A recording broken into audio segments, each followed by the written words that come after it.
নামাজ নাই, কুরবানি নাই।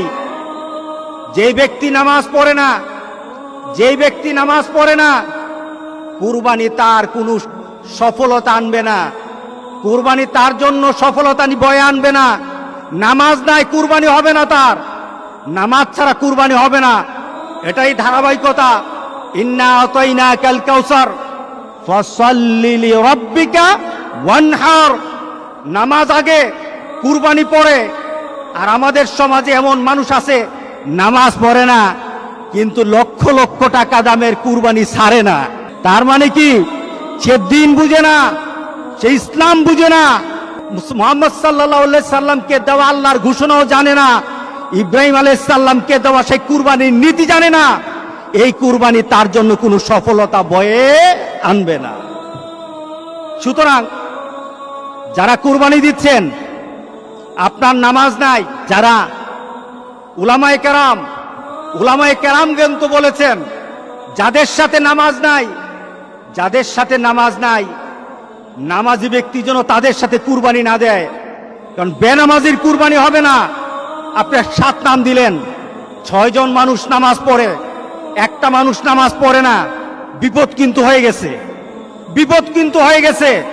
কারণ 6 ব্যক্তির অংশটা কিন্তু আরেকজনের সাথে সংযুক্ত হয়ে আছে।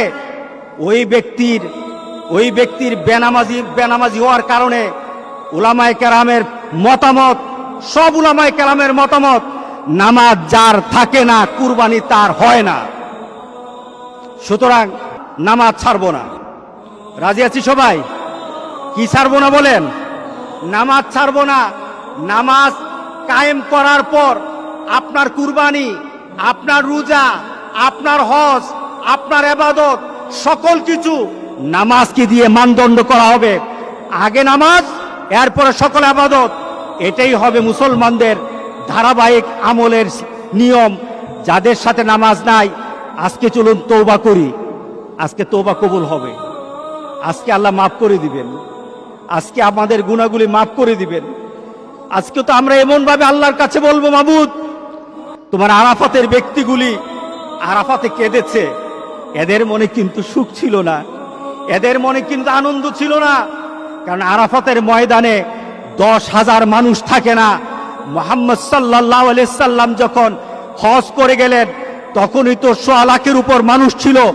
10,000 মানুষ আরাফাতের ময়দানে কখনো ছিল না। আজকে 10,000 মানুষ তারা ওই আরাফাতের ময়দানে কেঁদে কেঁদে বলেছে, মাবুদ আমরা তৃপ্ত নই। কারণ যেখানে থাকার কথা ছিল 40 থেকে 50 লক্ষ মানুষ, যেখানে 50 লক্ষ মানুষ আল্লাহর দরবারে কাঁদার কথা ছিল, সেখানে 10,000 মানুষ তাদের আবেগটুকু দিয়ে আল্লাহর দরবারে কেঁদে কেঁদে বলেছে, মাবুদ এই দুনিয়া থেকে তুমি মেহেরবানি করে বিপদ দূর করে দাও, গোটা পৃথিবীর মানুষকে স্বাভাবিকভাবে হজ করার মতো তৌফিক দান করে দাও। তাদের ডাক হয়তো কবুল হয়ে যাবে।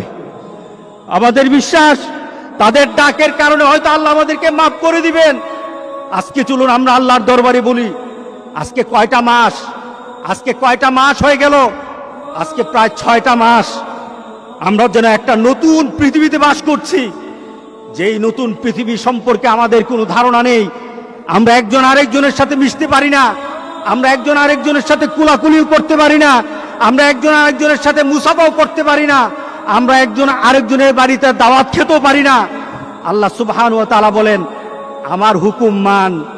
মুসাকে যেভাবে আমি বিপদ থেকে বাঁচিয়ে দিয়েছি, ইব্রাহিম আলাইহিস সালামকে আমার কথা মানার পর যেমন কুরবানি সন্তানকে না দিয়ে আমি দুম্বা দিয়ে কুরবানি করার ব্যবস্থা করে দিয়েছি, আমার কথা মানো, আমি ঠিক তোমাদেরকে ওইভাবে একটা মর্যাদার শিখরে দিয়ে দেব ইনশাআল্লাহ। ইনশাআল্লাহ আমরা আল্লাহর কাছে এমন একটা দাবি করি, আল্লাহ আমাদের সবাইকে ওই ধরনের ঈমান এবং মানসিকতা আল্লাহ সবাই